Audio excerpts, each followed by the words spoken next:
Good afternoon, beautiful fish lovers, and welcome to another episode of Puff Daddy Reef. Today we are celebrating 2,000 subscribers! Woo!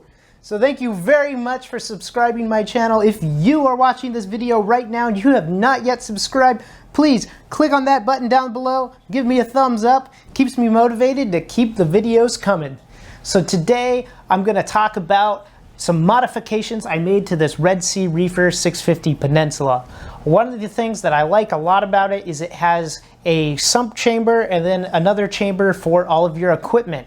And I have a lot of equipment. I've got controllers, I've got lights, I've got pumps, all sorts of things, and my wires were getting very, very messy in there. Another thing is, if you remember my video when I went thrift shopping to Home Depot and I got a bunch of stuff to kind of organize my cables back in there.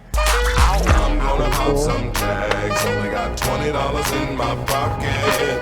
I'm hunting, looking for a come up. This is awesome. When I made that video, a lot of those Velcro 3M Command adhesive things didn't really stick very well. The cables or the power strips and stuff kind of just like came off after a while, and so I needed a better solution, but I wasn't quite ready to drill a bunch of screws in my tank. Well, today I'm going to show you my solution for that, and I also did make some permanent modifications for this tank, so I'll show you those. But really quick, I want to address your questions from the last video. So I got a comment from Reef about the brackets on this light. The suggestion was that they look unstable, that they need to be flipped the other way. That is not the case. They're actually quite stable and safe this way. Basically, there's a reinforced plastic piece on the inside of the tank here, and because of the weight of the light, it actually pushes these legs out, and so that kind of holds the leg of the light in place. Also, there's one on the opposite side, on the other side of the tank, so there's two both on the inside of the tank, so you can't really push it either way. He also suggested looking at the Geeseman Aurora. I'll have to check that one out. Reef Girls wonders if my par is affected by cloudy water, and actually it is. One thing about the cloudiness of my water is it's always super clear in the morning and then it gets cloudier during the day. So it's definitely some sort of biological thing, probably bacteria multiplying throughout the day. Actually, the water looks a lot better now and it shows up a little bit worse on camera than it really is. But overall, I've been seeing a par reduction of about maybe 20 par from about like 260 to 240 in the highest par area throughout the day. And so there definitely is some par reduction as the water clouds up. That's another thing that I like about having this par meter with Neptune Systems. It continuously monitors and logs the par, so I could actually see that cool effect happening in real time. D. Howard suggested at most this tank would need 3 Radeon G4s. Jeff Colomb loves the unscripted parts. I'll try to keep as many of those in as I can, especially when the language is family friendly. Average Reef lost a firefish also. He says he didn't jump, he checked the tank. So I'm sorry, Average Reef, for the loss of your firefish. But check, because sometimes they go hiding for a long period of time. Mine is still around and kicking, but he's not very friendly with my Royal Grama, and so he generally hides when the Royal Grama is out and being a bully. Jason Keane wants to do a live stream of the drilling. I'm sorry, there's no live stream of it, but I will show you what I drilled in just a moment. Marcel Simon told me that my bacterial bloom should be clear by now and suggested adding stability. And I think this is a kind of like a bacterial thing to help cycle your tank, so I definitely could do that. And T. Suro suggested that AB Plus from Radeon uses about 25% of the red and green channels. So but one thing that's different between that light and my light is my light has, like, I think it's about 48 red LEDs, whereas the Radeon only has 2 red LEDs per puck. So we're really talking about like a lot, you know, 20%, 25% when you only have 4 LEDs per fixture versus 25% when you have 48 LEDs per fixture. It's going to be different, so probably the equivalent amount of red light for this might be 5 to 10%. So I went to Home Depot and I picked up some whiteboard material, and basically I picked up 2 sheets of it. It was $10 for each sheet. This gave me a nice white finish, and then I got these little wooden panels here to create a frame, to create a little bit of gap behind this whiteboard where I could route all of the cables. Now the dimensions I got for these boards, the one that goes basically crosswise across the length of the tank, that one is 21 inches deep and 29 inches tall. The other one is 19.5 inches deep and 29.5 inches tall. And this is the one that goes kind of in the back of the gap. And so I'm just basically screwing and putting in all of these little wooden framing pieces, and this is going to allow me to basically have that space. And then I'm going to screw and mount all the different components to that. Once that's mounted there, then I'll drill holes to kind of route those cables. One thing that was nice about the whiteboard stuff is I could actually draw out everything on the whiteboard with dry erase marker to kind of get an idea of where I want things. So now I'm wiping that all off, and I'm just putting dimensions so I can keep track of where everything is. One thing that I did notice when I put everything in is I got the dimensions a little too big the first time, so I had to actually cut them down a little bit. But those dimensions that I just gave you are the right dimensions that actually will fit in this tank. So I'm laying things out here, and this is how it looks in there, and this is when I realized that that one board was just a little too long. I think originally it was 21.5 inches wide, so I cut it down to 21 inches. The reason why it pops out is just because it can't go all the way to the back, because that backboard, that 19.5 inch across board, spans basically the whole width of that back chamber. I think the total width is closer to about 20 inches, but 19.5 inches gives you some clearance to get it in and out. So now you can see how it's all coming together. I'll take the boards out and we'll do a little bit of trimming.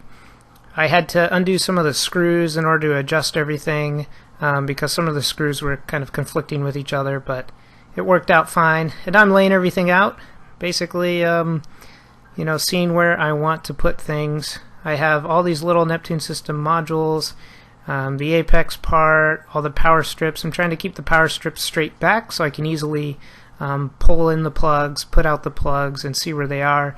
Then all the other modules will be on the side, and I won't have to mess with those too much. Of course, my dose is there, and I had to make sure there's enough room for those tubs, and then also room for the quarantine tank. If you look down there, you can actually see where I drew out the shape and size of the quarantine tank. Most people might have a little more room in their house than me, so they're probably not going to have their actual quarantine tank inside their tank. So you actually have a lot more room to play around in there, but for me, I definitely wanted to make sure that I did not have any wires that conflicted with that area. So after this step I started to drill some holes to see how it worked. I had bought a bit for an inch diameter hole, and what I found is the inch diameter hole was just kind of too small for everything. Most plug heads, their dimensions are just around an inch or just a little bit bigger, and so it's actually really hard to get things in. So now I just widened that hole to 1.5 inches, and I found this is a pretty good size. You can get all your plugs in and out, and you can get a decent amount of wires through 1.5 inch hole. In general, I think rather than going to 2-inch holes, I would just have more 1.5 inch holes drilled throughout the thing.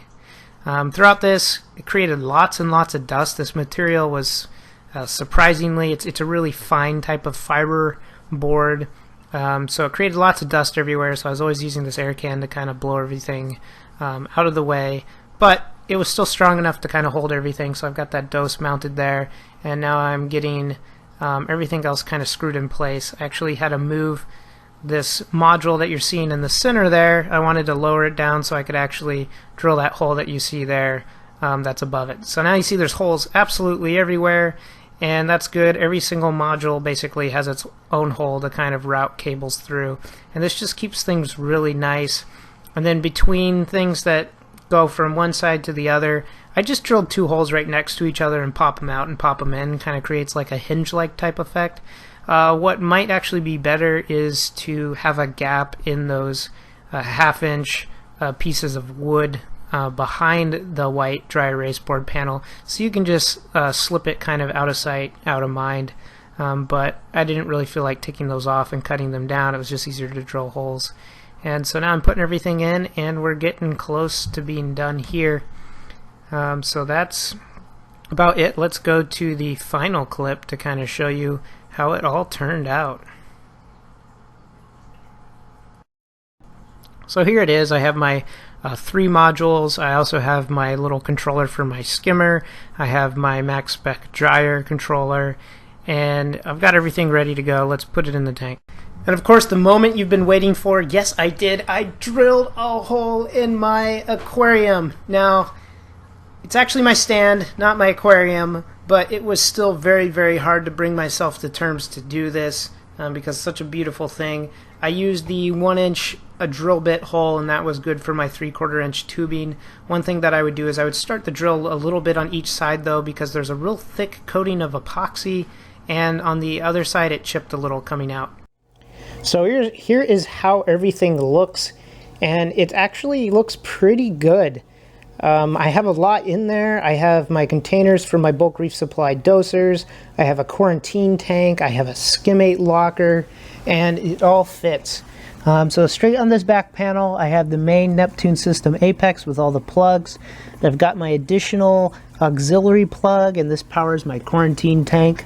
The only thing I didn't mount to the whiteboard were these auto top-offs. Basically, I have all my wires basically coming through here and getting routed to the back of that panel, and then they kind of ooze out wherever they're needed. But overall, this keeps it way cleaner and nicer. In here, I've got my PAR monitoring kit, my extra sensor module. I have my lunar sensor module here. I've got my big Apex controller thing here, and then down here, I have my max spec gyre controller. That's nice to have. And then right here, I actually have the tube coming out for the skimmate locker. So I drilled that hole, and that was good to do. I need to find a way to kind of make this bend a little bit lower because we're sitting right about the height of the skimmate cup. So the skimmate cup has to be pretty tall, or it has to at least have, you know, a couple inches of fluid before it will freely flow into there. And then back here, of course, I have my calcium chloride and my soda ash there. And that is my calcium alkalinity, and all that is also, all those tubes are fed back through that hole. So it was nice drilling that hole. I think it was worth it. And then here I got my little dotty back in quarantine, so the quarantine tank's all set up and nice. Normally I took it down, but I have my little Apex control screen right there. That's pretty light, so I have no problem having the Velcro for that. And then I have my little hangers with all of my nets. So overall, I think this looks really good. Let me know what you think about my organization. I haven't actually pinned anything up. It seems to hold itself pretty well. Because I have so much stuff, it kind of wedges everything in there. But I definitely could push things back a little bit flatter if I did a little bit of organization. So I kind of like it. I like the shiny surface of the dry erase board stuff. So far so good. It hasn't gotten wet, so I haven't had to worry about things like that. One thing that I've noticed here is this is I think it's a 1/2 inch piece of wood. If it was 1 inch, it would give me room to hide like bigger sorts of plugs there, and it would sit completely flush. But I can find ways to kind of flatten things to make that sit more flush. So overall, that's the look of my organization, and let me know what you think in the comments section below. I'd love to hear if you have any ideas how to make it better. Let's take a real quick look at the tank. And overall, it's doing really good. Corals look good. Fish look good. He has found a new thing to host. This maroon is loving that Duncan coral. And I got my little frag rack down there of guys kind of acclimating. But overall, this guy's polyps are out. Overall, the tank's doing pretty good. But I definitely do need more coral, more fish, more everything, because that will make it nice. And I put the praying coral down there. Thank you very much for watching this episode of Puff Daddy Reef. Here's a last shot of my innovative Marine Nouveau Fusion aquarium. It is doing absolutely great. I got that dotty back out of there and into quarantine, and I got the chalk bass and the royal grama in there as well. The firefish, he's also hanging out way down here, kind of low. You can see him hiding a little bit. Basically, the Royal Grom is bullying him a little bit, so I'm going to move him out of the way pretty soon, too. The anemone is creeping up to the sky. Looks like he might want a little bit more light, but he is doing good in general. And the cardinal fish is hanging out. All the corals are blooming, doing well. And we also have the Rico's Nanotank Challenge up there. I found a way to change its orientation. But I do need to scrape the glass inside of it, so I will clean that up, and next video I will do a full update on that. Once again, like, subscribe, and I'll see you next time.